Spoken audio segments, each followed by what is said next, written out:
article is part of the series about developing decentralized applications and your own crypto tokens and cryptocurrencies.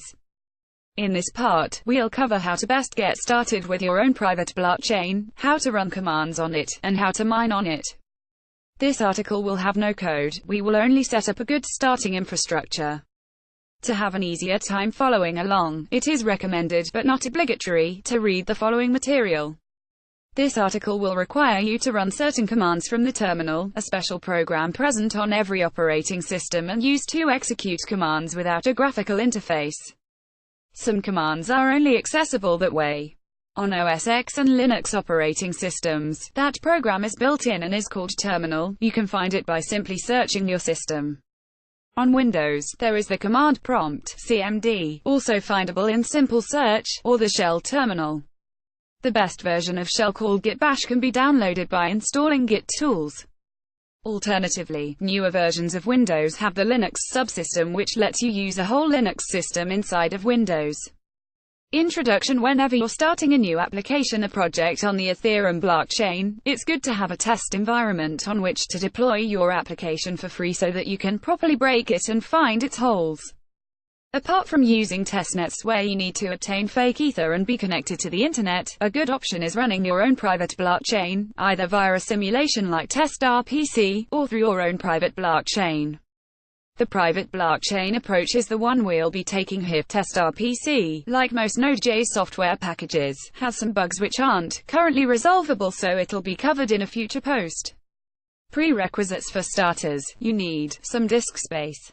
Up to a few GB will be enough. If you intend to keep a real full node running, connected to the public blockchain, you'll need 100 GB or so. It is recommended to keep this data on an external hard drive, like a big portable USB drive, because this keeps your own drive clean, while making your work highly portable between machines and other developers. Download and install Geth. Download and install Mist. Pick the Mist file, not the Ethereum wallet installer file, and pick the one appropriate for your system. .dmg for OS X, X for Windows, Deb on Linux. If you don't know what Geth and Mist are, please read this introduction. Note that if you're using an external hard drive with OS X for this, you must format it to OS X extended journaled. It must not be MS-DOS formatted. Genesis: every blockchain has its genesis, its beginning. To make your own blockchain, you need to create a Genesis JSON file in the folder where you intend to keep the private blockchain data, like on an external hard drive. In our case and in the examples below, the location will be users, Swader, blockchain, tutorial. Put the following content into the Genesis JSON file once you place it into that folder: config, chained, 987, homestead block, 0, EIP 155 block, 0, EIP 158 block, 0, difficulty, hexadecimal 400, gas limit, hexadecimal 8000000, alloc. This file defines certain attributes of our blockchain like chained, network identifier. Can be a random number. Used to identify the chain on the network our node is running on. One network can host several blockchains, and this is used to differentiate between them. Homestead block, necessary if you're starting from an existing block in the homestead version of Ethereum. 0 is okay in this case. You will rarely need to change this, if ever. EIP blocks, necessary to define if the plan is to activate the chain at a specific software version. EIPs are Ethereum improvement proposals, so activating them at certain EIP blocks means you choose that specific version. Same as above, not needed and can be left at 0. Difficulty indicates how fast blocks will be mined. The lower it is, this setting is pretty low, the faster blocks will confirm and transactions will be processed. Gas limit, explained in detail in this post, but the gist of it is that this sets the maximum cost of transactions. It's important for this to be high so you can debug extra expensive transactions and optimize them. Alloc, short for allocate, lets us define some addresses with their starting amount of ether. These don't have to wait for ether to be mined then. Unnecessary, we'll mine our own. In order for Geth to take the Genesis file into account and create a new chain from it, the following command needs to be executed: Geth, datadir, users, Swader, blockchain, tutorial init /users /swader blockchain tutorial genesis.json. Init means initialize, while datadir tells Geth where to save block data. The blockchain is now ready for activation with the following command: geth datadir users Swader blockchain tutorial network id 987 RPC cause domain asterisk RPC API DB net web3 personal. This command has started our own geth node in the datadir we defined earlier. We also pointed the node towards the right network ID, 987, and told it to allow connections via the RPC protocol using the RPC cause domain option. This further lets us connect to our node with Mist and MetaMask. We also activated the following program interfaces in the node: DB, net, Web3, personal. Each of these has its own context and purpose. For example, personal lets us manage our personal accounts that live on our node, though external applications which connect to the node via RPC. In other words, this lets the Mr. MetaMask app send transactions for us. The terminal applications screen should have printed out something like this after the last command.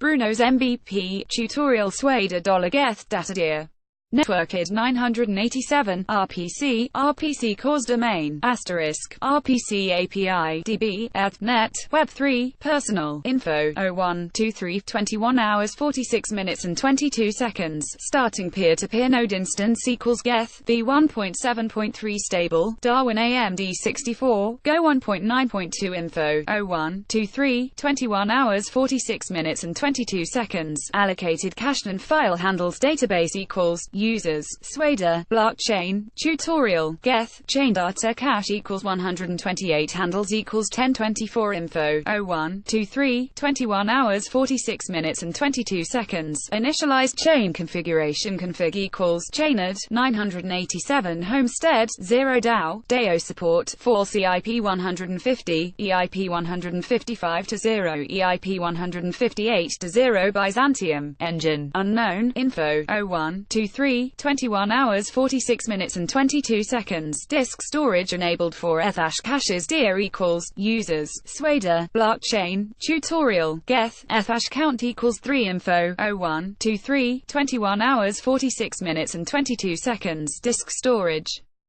enabled for Ethash DAGs dir equals users Swader Ethash count equals 2 info 0123 21 hours 46 minutes and 22 seconds initializing Ethereum protocol versions equals 6362 network equals 987 info 0123 21 hours 46 minutes and 22 seconds starting P2P networking info 0123 21 hours 46 minutes and 24 seconds UDP listener upsell equals node /b8572 FA08 D5 A3 BF01 E06589 F4 FA3 DR4951 F1535 Bay55 C8E2367 AC8722 AC140 DD73 F9323825 EBCC D2B26 BF9 B8 B651 C27 E85783 FFB6 A5503 E017 at opening square bracket colon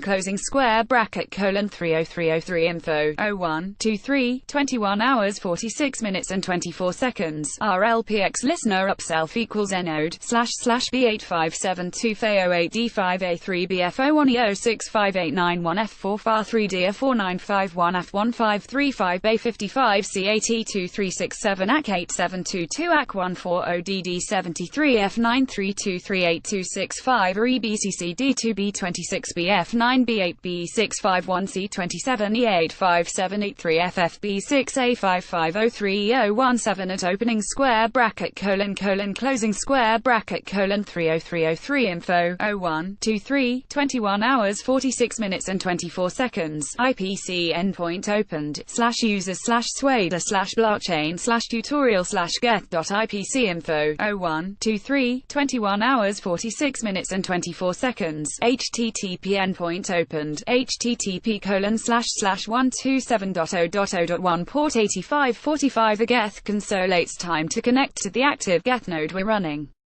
Open a new terminal window. The current window is still running geth from the previous step and needs to stay alive, and run the command geth attach /users /swader /blockchain /tutorial /geth.ipc. The path to geth.ipc can vary depending on the folder you've picked for your datadir in step 1. The real path will be printed on screen once you run the previous command, at the very end, under IPC endpoint opened. We're now in the interactive environment of the Geth node, also known as the Geth console. Every Geth environment automatically includes a Web3 interface which you can use to easily communicate with the blockchain and the Ethereum protocol in general. Web3 is a set of software commands which lets websites talk to the blockchain. In the context of Geth, Web3 makes it possible to execute commands which would be generally far too difficult or counterintuitive to execute without it. For example, if we type in eth while in the console, we'll get a list of commands available from within the global eth command provided by Web3. If you don't know what this means, it doesn't matter in the context of this post. Coinbase, for a node to be functional, it needs a Coinbase address.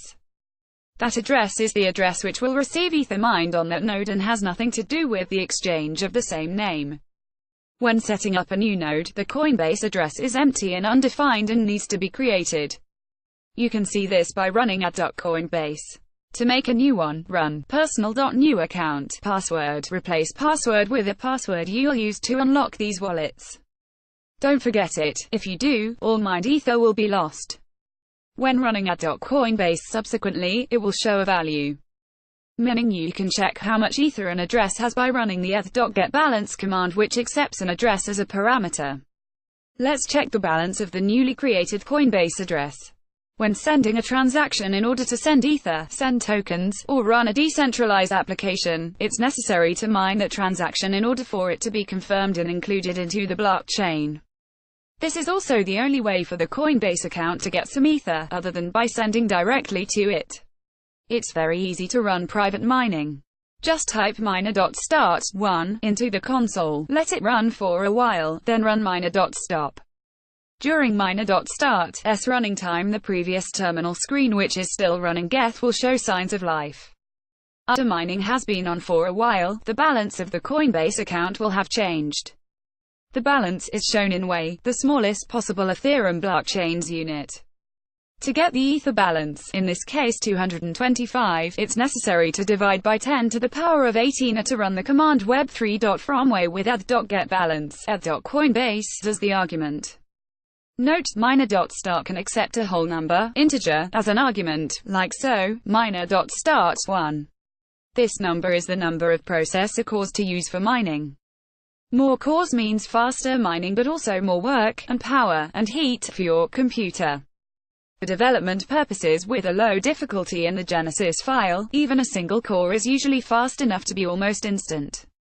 When mining for the first time, Geth needs some time to generate a DAG, around 60 seconds.